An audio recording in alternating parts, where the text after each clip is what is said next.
안녕하세요. 반려동물이 평생 건강한 피부로 살아갈 수 있도록 도와드리는 평생피부과 동물병원 박원장입니다. 오늘은 9월 1일 일요일 아침입니다. 이 영상을 촬영하기 전에 텃밭에 가서 올해 김장을 담글 배추와 물을 심고 왔습니다. 여기가 제가 주말 농장을 하고 있는 대원 농장이고요. 배추 모종 그래서 열심히 심고 왔고요. 배추 모종 한 30개 그리고 무 모종 30개 정도 심고 왔습니다. 이 정도면 저희 식구들이 김장을 담글 만큼은 충분히 가을에 거둘 수 있고요. 올해 주말 농장 18년 차인데 작년보다 더 알찬 배추와 물을 거둘 수 있을 것 같아서 기대가 큽니다. 그러면 오늘 만성피부병 진료 사례를 들려드리겠습니다. 만성피부병 치유 이야기. 오늘 소개할 아이는 함양에서 온 사랑이고요. 함양은 지리산 자락에 있는 소도시입니다. 여기는 상림이라고 신라시대 최치원이 만들었다고 전해지는 숲이 있습니다. 산책길도 잘 돼 있고 다양한 나무들이 잘 가꾸어진 그런 숲이 있는 도시입니다. 함양에서 서울까지 오려면 자동차로 4시간이 조금 더 걸리는 그런 거리입니다. 그럼에도 불구하고 보호자분께서 사랑이를 데리고 저희 병원을 내원해 주셨습니다. 사랑이 상태를 보면 사랑이는 말티즈이고 중성화 수술을 한 암컷입니다. 11살 되었고요. 피부는 5년 전부터 피부 증상이 심해졌다고 하고 이게 심해진 게 5년 전부터고 그 이전부터 약간씩 안 좋았을 겁니다. 그리고 가려움증은 9에서 10으로 굉장히 심하게 가려하는 상태였고 많은 보호자분들이 아토피 주사라고 생각하고 있는 사이트 포인트를 5회 처방받았고 그런데 주사 맞을 때만 가려움증이 좀 덜하고 시간이 지나면 다시 가려움증이 심해졌다고 합니다. 그리고 모낭충이 의심된다고 브로벡토 처방을 받았고 또 약용 샴푸로 주 2회 약욕하고 가수분해 처방서를 먹고 그리고 함양에서 가장 가까운 도시가 진주거든요. 그 진주에 있는 커다란 동물병원에서 계속 치료를 받아왔는데 쿠신과 천포창이 의심된다고 그것과 관련된 검사를 진행하자고 해서 계속 뭔가 아이가 시간이 가면서 상태가 좋아지는 게 아니라 점점 악화되는 것 같아서 이대로는 안 되겠다. 근본적인 문제를 해결하는 쪽으로 방향을 잡아야 되겠다 해서 저희 병원에 내원한 사례입니다. 사랑이 피부 상태를 보면 먼저 모낭충이 의심된다고 했기 때문에 모낭충이 있는지 룰아웃하기 위해서 피부 스크래핑 검사를 했습니다. 보시면 현미경상으로 모낭충 보이지 않고요. 또 다른 부분도 모낭충이 보이지 않습니다. 아이가 가려움증이 굉장히 심했지만 이거는 모낭충과 전혀 상관이 없는 피부병이고 그런 상태에서 모낭충을 예방하겠다고 이런저런 약을 처방하는 것 그것은 결코 바람직한 방법이 아닙니다. 그리고 사랑의 피부를 살펴보면 귀는 보시는 것처럼 비듬도 많이 묻어있는 상태고 지루와 발적, 색소도 침착되는 그런 상태입니다. 이쪽은 오른쪽 귀, 이쪽은 왼쪽 귀도 마찬가지고요. 거미경으로 안을 봤을 때 이렇게 농성 분비물이 가득 찬 그런 상태였습니다. 반대쪽도 마찬가지였고요. 그리고 배를 보면 이 배 상태가 건강한 피부가 아닙니다. 피부가 굉장히 많이 얇아져 있어 혈관들이 다 보이는 상태였고 피부도 붉고 그리고 보시면 여기 농포처럼 이런 것들이 여기저기 많이 생겨나고 있는 그런 상태였습니다. 사타구니 부분도 그렇고 또 이런 데 보면 색소도 검게 침착되어지는 상태였고요. 엉덩이 쪽도 마찬가지고 다리도 보면 비듬도 많이 떨어지고 피부가 붉고 계속 가려우니까 깨물어서 털이 전체적으로 많이 빠져있는 그런 상태였습니다. 반대쪽 발도 마찬가지고요.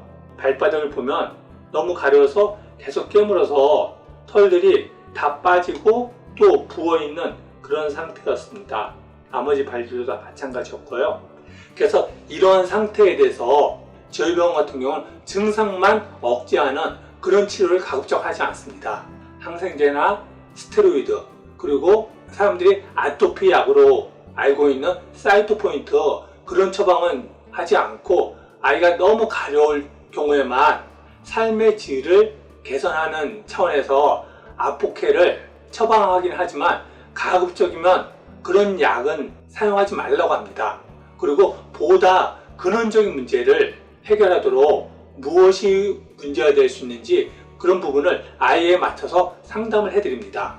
그리고 몸의 독소를 배출하고 면역을 촉진시킬 수 있는, 그래야지 피부가 시간이 지나면서 건강해지고 부수적인 문제도 같이 해결되기 때문에 그런 식으로 1시간 가까이 걸려서 상담을 해드립니다. 그렇게 사랑의 상담을 마치고 내려가셔서 관리해준 후 어저께 사랑의 상태가 어떤지 피드백을 보내주셨습니다. 그거를 소개해드리면, 먼저 사랑이를 어떻게 돌보고 있는지 쫙 정리를 해주셨고, 그리고 현재까지 치료 경과를 보면 첫 번째, 피부병이 진행이 멈추고 확연하게 증상이 회복되고 있습니다. 둘째, 귀 청소를 안 하는데 귀의 각질과 분비물이 없어졌고, 또 원장님 유튜브에 나온 경험처럼 목욕물에 노란색과 각질이 날마다 더 많이 떨어지고 있습니다. 이거는 이벽을 말씀하시는 거고요. 그리고 다리 뒤에 생겼던 종양은 말랑말랑해지면서 크기가 줄고 없어지고 있습니다. 또 입가의 사마귀도 크기가 줄고 떨어져 나가고 있고, 피부병 부위에 털이 자라고 있으며 모질과 윤기가 확실히 좋아지고 있습니다. 원장님 소견대로 치료한 결과 증상이 좋아지는 것이 확연하게 보입니다. 그리고 집에 있는 아이들도 같이 화식을 같이 하고 그러면서 건강이 좋아지고 있다는 것을 느낀다는 그런 피드백을 주셨습니다. 그리고 사랑의 사진도 보내주셨는데, 사진을 보시면 이게 귀, 그리고 배, 그리고 발목 이렇게 사진을 보내주셨는데, 이 사진만 보고서는 이 상태가 이전보다 좋아졌는지 어쩐지 파악하기 힘들기 때문에 이전 사진과 비교를 해보면 이쪽이 9월 5일 그리고 25일 지난 어제 사진을 보면 8월 5일에는 귀가 끈적끈적해 보이고 비듬도 많이 떨어져 있고, 그리고 붉고 검은색소도 좀 더 진했는데, 어제 찍은 사진을 보면 전체적으로 붉은 기운도 좀 줄어들고 끈적거리는 듯한 그런 느낌도 줄어든 것으로 보입니다.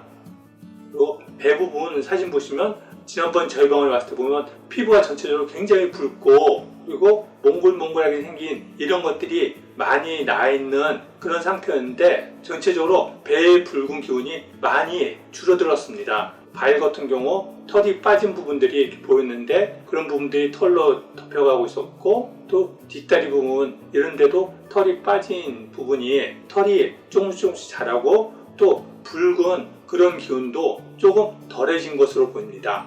이 사진만으로는 피부가 좀 좋아진 것 같긴 하는데 얼만큼 좋아지는지 명확하게 파악하기는 쉽지 않지만, 어쨌든 보호자분이 전체적으로 봤을 때 이전보다 많이 좋아졌다고 합니다. 여기서 중요한 부분은 사랑이가 지난 5년 동안 진주에 있는 커다란 동물병원에 다니면서 계속 피부가 안 좋아지는 그런 상태였는데, 저희 병원에 와서 상담을 받고 많은 것을 바꾸고 관리하고 그러면서 아이의 피부가 좋아지는 것을 보호자분이 느꼈다는 것입니다. 만성적인 피부병을 관리해 주시고 계시는 보호자분들이 가장 힘들어하는 게, 지금같이 계속 관리하면 앞으로 더 안 좋아질 텐데 그걸 어떻게 하나, 그 부분이 가장 힘든 부분입니다. 그렇게 안 좋아지는 것을 끊고 조금씩이라도 좋아지기 시작한다면 희망이 보이기 때문에 심리적인 부담도 많이 줄여줄 수 있습니다. 이렇게 사랑에도 함량이 서울에서 가까운 거리도 아니고 그럼에도 불구하고 이렇게 찾아와 주셨는데, 사랑이 말고도 저희 병원에 먼 곳에서 찾아와 주시고 상담을 받고 집에 가서 관리해 주면서 상태가 좋아지는 그런 케이스를 많이 봅니다. 그러면 보호자분들은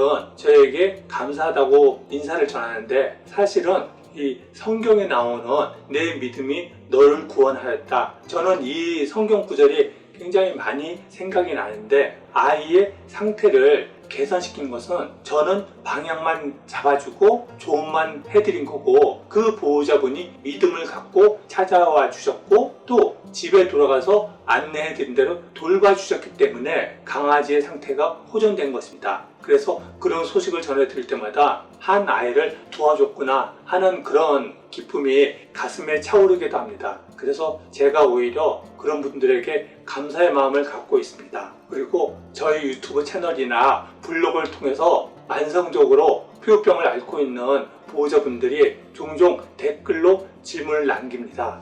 가령 이 사례처럼 보시면 아이가 나이가 있고 그리고 지금까지 병원에서 안내해준 대로 이런저런 약을 먹이고 약욕시키고 그리고 사람 음식을 하나도 먹이지 않으면서 처방사료만 먹이고 있고 그럼에도 불구하고 아이의 상태는 굉장히 안 좋아지고 있다. 그리고 또 다른 사례도 비슷한 그런 내용인데 저희 병원을 찾아와 보고 싶지만 제주도라거나 아니면 거리가 너무 멀어서 찾아오기가 힘들다. 그냥 아이에게 도움이 될 만한 제품을 구입할 수 없냐. 그런 것을 문의하는 그런 댓글을 종종 달아주시곤 합니다. 먼저 현행수의사법은 진료하지 않은 동물에게 처방하는 것을 금지하고 있습니다. 그렇기 때문에 제가 진료하지 않은 아이에 대해서는 어떤 도움도 드릴 수가 없습니다. 그리고 무엇보다도 지금 강아지가 오랫동안 피부병을 앓고 있다 그러면 뭔가 문제가 있습니다. 저희 병원에 피부 관리와 관련돼서 굉장히 많은 영상이 있고 그 영상을 보시고 피부 상태가 좋아졌다고 말씀하시는 그런 보호자분들도 많습니다. 그런데 저희 채널에 있는 영상을 보고 관리함에도 불구하고 피부가 계속해서 안 좋아진다고 그러면 뭔가 문제가 있습니다. 그거는 강아지 상태를 정확하게 파악하고 그리고 뭐가 문제가 되는지 그 부분을 찾아서 개선해 줘야 합니다. 근데 보호자분들은 자기가 생각하는 그 프레임 안에서 있기 때문에 뭐에 문제가 있는지 그것을 찾기가 쉽지 않습니다. 그래서 그런 모든 것까지 상담을 받고 바꿀 것은 바꾸고 그래야지 강아지 상태는 좋아집니다. 저희 병원에서 제가 강아지 피부가 안 좋을 때 가장 기본적으로 챙겨드리는 게 강아지 피부에 맞춰서 에센셜 오일을 브랜딩한 아로마 입욕제입니다. 그 제품이 피부 관리하는데 도움이 되긴 하지만 근본적인 어떤 환경을 개선하지 않으면 별 효과가 없을 수도 있습니다. 그래서 그런 근본적인 문제를 찾아서 바꾸는 것이 필요하기 때문에 거리가 멀더라도 한번